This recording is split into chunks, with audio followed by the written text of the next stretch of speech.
Iran Israel America ಯುದ್ಧ ಪ್ರಾರಂಭವಾದಾಗಿನಿಂದ ನಟ ಉಪೇಂದ್ರ ಅವರು ಹಲವು ವಿಚಾರಗಳನ್ನ ತಮ್ಮ ಪೋಸ್ಟ್ಗಳ ಮೂಲಕ ಅಣಕು ಮಾಡುತ್ತಾ ಬಂದಿದ್ದಾರೆ. ಅದರಲ್ಲಿ ಮುಖ್ಯವಾಗಿ ಸಿಲಿಂಡರ್ ಸಮಸ್ಯೆ ಕುರಿತು ಖಾಲಿ ಸಿಲಿಂಡರ್ ಫೋಟೋ ಹಂಚಿಕೊಂಡು ಅದಕ್ಕೊಂದಿಷ್ಟು ಬುದ್ಧಿವಂತಿಕೆಯ ಬರಹ ಬರೆದಿದ್ದರು. ಮಾರ್ಚ್ 14, 15 ಮತ್ತು 16ರಂದು ವಿವಿಧ ಪೋಸ್ಟ್ ಹಂಚಿಕೊಂಡಿದ್ದರು.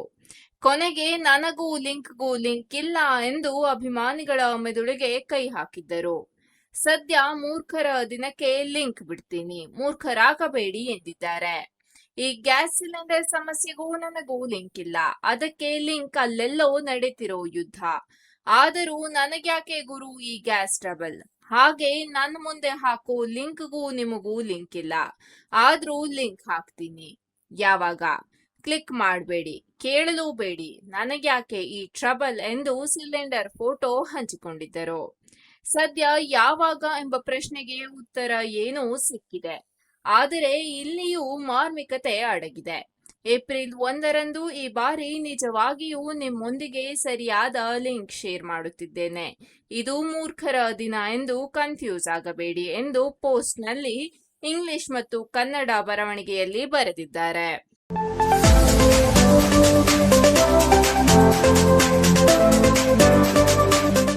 ಮೋಹಕ ತಾರೆ ರಮ್ಯಾ ಸಿನಿಮಾಗಳಿಂದ ದೂರ ಉಳಿದಿದ್ದರೂ ಅವರ ಕ್ರೇಜ್ ಮಾತ್ರ ಕಮ್ಮಿಯಾಗಿಲ್ಲ. ಹಲವು ನಟಿಯರು ಕೂಡ ರಮ್ಯಾ ಅವರಿಗೆ ಬಿಗ್ ಫ್ಯಾನ್. ಉದಾಹರಣೆಗೆ ಸದ್ಯ ಬಾಲಿವುಡ್, ಟಾಲಿವುಡ್, ಕಾಲಿವುಡ್ ನಲ್ಲಿ ಸಖತ್ ಸದ್ದು ಮಾಡುತ್ತಿರೋ ನಟಿ ಶ್ರೀಲೀಲಾ ಅವರು ಸ್ಯಾಂಡಲ್ವುಡ್ ಕ್ವೀನ್ ರಮ್ಯಾ ಅವರಿಂದ ಅವಾರ್ಡ್ ಸ್ವೀಕರಿಸಿ ನಾನು ನಿಮ್ಮ ಫ್ಯಾನ್ ಎಂದಿದ್ದಾರೆ. ಸದ್ಯ ಈ ಕ್ಲಿಪ್ ಈಗ ಸೋಷಿಯಲ್ ಮೀಡಿಯಾದಲ್ಲಿ ವೈರಲ್ ಆಗುತ್ತಿದೆ. ಬಹಳ ದಿನಗಳ ನಂತರ ಚಿತ್ರರಂಗದ ಗಣ್ಯರೆಲ್ಲರೂ ಒಟ್ಟಿಗೆ ಸೇರಿದ ಅವಾರ್ಡ್ ಫಂಕ್ಷನ್ನಲ್ಲಿ ಶ್ರೀಲೀಲಾ ಅವರ ಮಾತುಗಳು ಎಲ್ಲರ ಗಮನ ಸೆಳೆದಿದೆ. ಪ್ರಶಸ್ತಿ ಸ್ವೀಕರಿಸಿದ ನಂತರ ಮಾತನಾಡಿದ ಅವರು, ಎಲ್ರಿಗೂ ನಮಸ್ಕಾರ, ತುಂಬಾ ಖುಷಿಯಾಗ್ತಿದೆ. ದೊಡ್ಡ ಗ್ಯಾಪ್ ಬಳಿಕ ಎಲ್ಲರೂ ಒಟ್ಟಿಗೆ ಸೇರ್ತಿದ್ದೇವೆ. ಅದರಲ್ಲೂ ಕ್ವೀನ್ ರಮ್ಯಾ ಅವರಿಂದ ಅವಾರ್ಡ್ ಸ್ವೀಕರಿಸುತ್ತಿರುವುದು ತುಂಬಾ ಖುಷಿ ಇದೆ. ರಮ್ಯಾ ಅವರಿಗೆ ನಾನು ದೊಡ್ಡ ಫ್ಯಾನ್ ಎಂದು ಮನದಾಳದ ಮಾತನ್ನ ಹಂಚಿಕೊಂಡು, ನಿಮ್ಮೆಲ್ಲರ ಆಶೀರ್ವಾದ ನನ್ನ ಮತ್ತು ನಾನು ಮಾಡುವ ಸಿನಿಮಾದ ಮೇಲಿರಲಿ ಎಂದಿದ್ದಾರೆ ನಟಿ ಶ್ರೀಲೀಲಾ.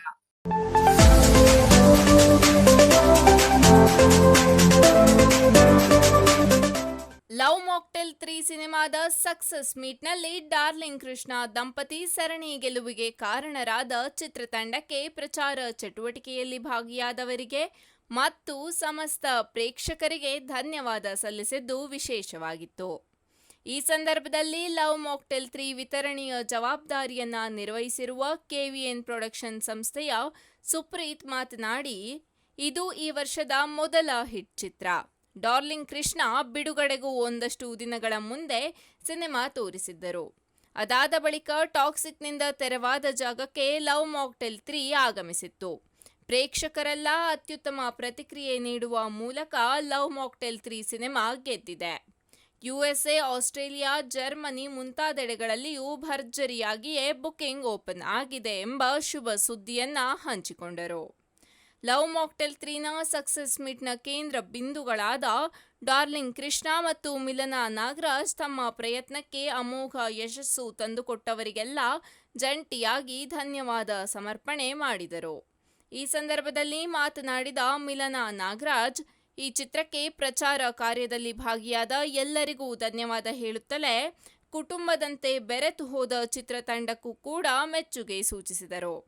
ಪಾರ್ಟ್ 1 ಹಾಗೂ 2 ಗೆದ್ದಾಗ ಖುಷಿಯಾಗಿತ್ತು, ಆದರೆ 3ನೇ ಆವೃತ್ತಿಯ ಗೆಲುವು ನನ್ನನ್ನು ಭಾವುಕಳನ್ನಾಗಿಸಿದೆ.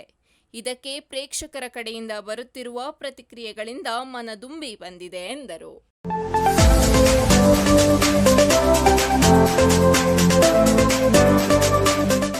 ಉಳಿದವರು ಕಂಡಂತೆ ರಕ್ಷಿತ್ ಶೆಟ್ಟಿ ಮೊದಲ ನಿರ್ದೇಶನದ ಸಿನಿಮಾ. ಕನ್ನಡದ ಕಲ್ಟ್ ಸಿನಿಮಾಗಳಲ್ಲಿ ಒಂದು. ರಕ್ಷಿತ್ ಶೆಟ್ಟಿಯ ನಿರ್ದೇಶನ ಪ್ರತಿಭೆಯನ್ನ ಭಾರತೀಯ ಚಿತ್ರರಂಗಕ್ಕೆ ತೋರಿಸಿದ ಸಿನಿಮಾ ಅದು. ಉಳಿದವರು ಕಂಡಂತೆ ಬಿಡುಗಡೆಯಾಗಿ ನಿನ್ನೆಗೆ ಬರೋಬ್ಬರಿ 12 ವರ್ಷ. ರಕ್ಷಿತ್ ಶೆಟ್ಟಿ ಉಳಿದವರು ಕಂಡಂತೆ ಸಿನಿಮಾದ ಪೋಸ್ಟರ್ ಹಂಚಿಕೊಂಡಿದ್ದು, ಸಿನಿಮಾವನ್ನ ನೆನಪು ಮಾಡಿಕೊಳ್ಳಲು ಏನೇನೋ ಹೊಸ ಕಾರಣಗಳು ಸಿಗುತ್ತಲೇ ಇರುತ್ತವೆ ಎಂದಿದ್ದಾರೆ. ಜೊತೆಗೆ ಒಂದು ಲಿಂಕ್ ಸಹ ಹಂಚಿಕೊಂಡಿದ್ದಾರೆ. ಉಳಿದವರು ಕಂಡಂತೆ ಸಿನಿಮಾ 2014ರ ಮಾರ್ಚ್ 28ಕ್ಕೆ ಬಿಡುಗಡೆಯಾಗಿತ್ತು. ಲೈವ್ ಸೌಂಡ್, ಭಿನ್ನ ರೀತಿಯ ಸ್ಟೋರಿ ಟೆಲ್ಲಿಂಗ್ ಸೇರಿದಂತೆ ಹಲವು ಪ್ರಯೋಗಗಳನ್ನ ರಕ್ಷಿತ್ ಶೆಟ್ಟಿ ಮಾಡಿದ್ದರು. ಬಹುತೇಕ ವಿಮರ್ಶಕರು ಸಿನಿಮಾ ಚೆನ್ನಾಗಿಲ್ಲ ಎಂದೇ ಬರೆದರು. ಪ್ರೇಕ್ಷಕರಿಗೂ ಸಹ ಸಿನಿಮಾ ಆರಂಭದಲ್ಲಿ ಅರ್ಥವಾಗಲಿಲ್ಲ. ಸಿನಿಮಾ ಬಾಕ್ಸ್ ಆಫೀಸ್ನಲ್ಲಿ ಫ್ಲಾಪ್ ಎನಿಸಿಕೊಂಡಿತು. ಆದರೆ ಸಿನಿಮಾಕ್ಕೆ ಒಂದು ಕಲ್ಟ್ ಅಭಿಮಾನಿ ವರ್ಗ ಹುಟ್ಟಿಕೊಳ್ತು. ಸಿನಿಮಾವನ್ನ ಪೈರಸಿ ಡೌನ್ಲೋಡ್ ಮಾಡಿ ಹೆಚ್ಚು ಮಂದಿ ನೋಡಿದರು. ಹಾಗೆ ನೋಡುತ್ತಾ ಸಿನಿಮಾ ಕಲ್ಟ್ ಕ್ಲಾಸಿಕ್ ಎನಿಸಿಕೊಂಡಿತು. ಇದೀಗ 21ನೇ ಶತಮಾನದ ಈವರೆಗಿನ ಅತ್ಯುತ್ತಮ 25 ಭಾರತೀಯ ಸಿನಿಮಾಗಳ ಪಟ್ಟಿಯಲ್ಲಿ ಸ್ಥಾನ ಪಡೆದುಕೊಂಡಿದೆ.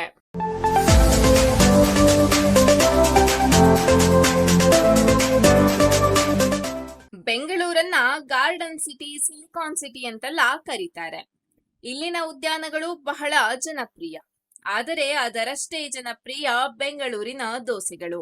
ಬೆಂಗಳೂರಿನ ತರತರಹದ ದೋಸೆಗಳನ್ನ ಸವಿಯಲು ನಾನಾ ಕಡೆಗಳಿಂದ ಜನ ಬರುತ್ತಾರೆ.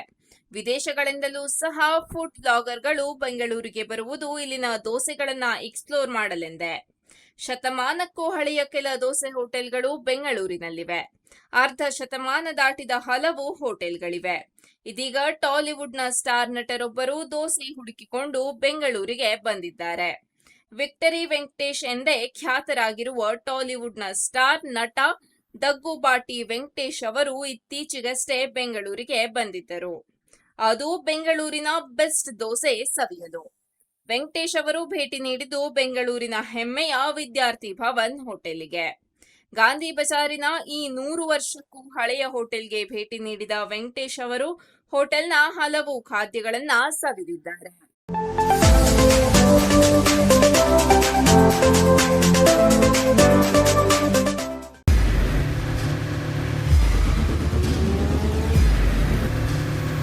ಪ್ರಜಾಮಾರ್ಗ ನ್ಯೂಸ್, ಇದು ಜನಸಾಮಾನ್ಯರ ಧ್ವನಿ. ನಮಸ್ಕಾರ.